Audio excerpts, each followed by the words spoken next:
Breaking news at this hour, some conservative members of Congress officially introduced articles of impeachment against Deputy Attorney General Rod Rosenstein on Wednesday. It's a move that's been threatened for weeks. Congressman Mark Meadows of North Carolina and Jim Jordan of Ohio introduced the articles. CBSN political contributor and Capitol Hill reporter for The Hill, Molly Hooper, joins me now on the phone. Molly, first of all, why now? Well, why now? The House is about to go back home to their districts for, I'd say, about 4 to 5 weeks of recess. And really, this is the last time before they go home for such a long recess period that they can introduce this. And once the House actually comes back into session, really there's only going to be 9 legislative days that they're getting any business done in the House before the election. So they've introduced it. Does this mean the House is actually going to vote on it? Not necessarily. If Mark Meadows and Jim Jordan force the House to vote on something, the Speaker will likely have the House vote on sending the articles of impeachment to the Judiciary Committee, and what that would do is essentially bottle it up in the Judiciary Committee. It's not a popular vote that many people in the House would probably want to take, but again, it's not necessarily voting strictly on the articles of impeachment. Molly, Face the Nation moderator Margaret Brennan asked South Carolina Congressman Trey Gowdy about this earlier this month. We want to play a clip of that. Let's listen. Okay. Are you going to sign on to this effort to impeach Deputy Attorney General Rod Rosenstein that House Republicans are talking about putting forward this week? No. For what? Impeaching for what? No. Inappropriate. I've had my differences with Rod Rosenstein. I talk to him quite often, privately, which again is a lot more constructive than the public hearings we have. He's a Trump appointee. So is Jeff Sessions. So is Chris Wray. If President Trump is dissatisfied with Rod Rosenstein, he can fire him with a tweet. But to impeach someone, I mean, no, I would not be. I'm not convinced there is a movement. I read about it in Politico, and sometimes their sources are better than mine. But I'm not part of that. So there has been a lot of appetite from Republicans in Congress to impeach Rosenstein. What are you hearing at this point?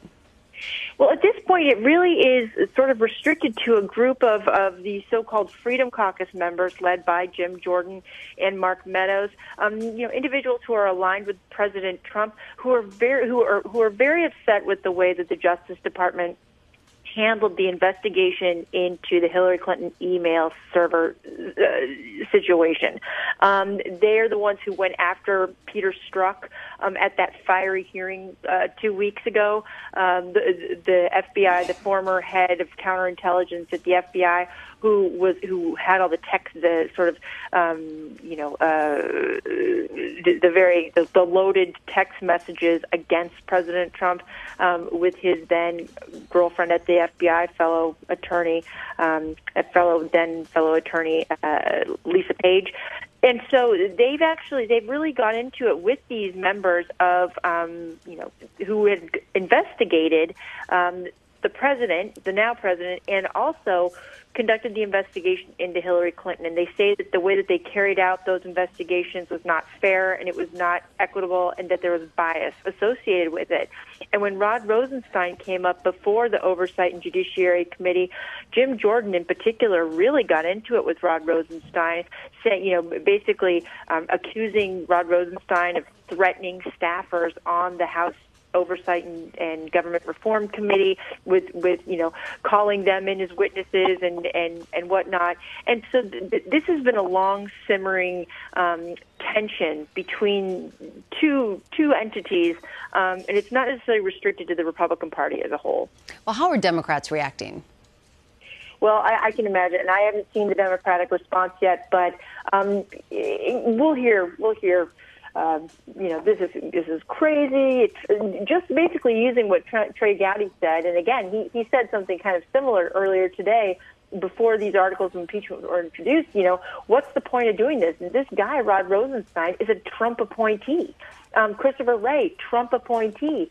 Jeff Sessions, Trump appointee. And, sort of the ostensible reason for these articles of impeachment is that the DOJ has not turned over some 880,000 pages of documents that the Oversight Committee has been demanding, when in reality, today they had a meeting, key members of the Oversight Committee and the Judiciary Committee had a meeting with key Justice Department officials in which, Trey Gowdy basically came out afterwards and said, we're really getting the documents we need. It's taking a little bit longer, but the effort is there. It's just when you're going through that many documents, it's hard to turn them all over at once.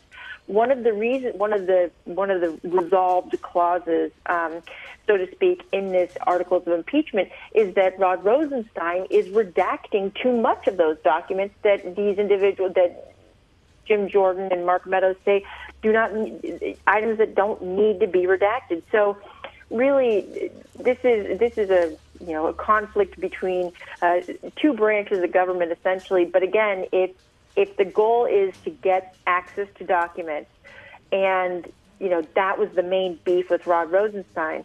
You have somebody like Trey Gowdy, who is an attorney and going back to that profession, saying we are actually getting that information. And Molly, as you mentioned, this is not that popular with some Republicans, and I imagine that the midterm elections are weighing on them. How would it affect some of them? That's a great question, and here's why it's a great question. Because in Washington, D.C., in this Beltway bubble that's under lots of rain right now, maybe for good reason, we think that this is a huge deal. And it is. It's very important, when it comes to national security investigations. You got branches of government fighting each other. Okay, that's fine. But you talk to lawmakers, Republicans and Democrats, in districts, and they represent various parts of this country. You ask them, well, what are you hearing about Russia and these investigations at home? And they say, nothing. We're hearing about the economy. We're hearing about tariffs. We're hearing about trade. We're hearing about taxes. That's what we hear about. Less so, much less so, on the issue of Russia and collusion and witch hunts and things like that. I mean, and so that's why it's unclear how this will impact them when it comes to the midterm elections. But we'll see. We'll see. All right. Again, some conservative members of Congress officially introduced articles of impeachment against Deputy Attorney General Rod Rosenstein. Molly Hooper on the phone with us. Thank you so much.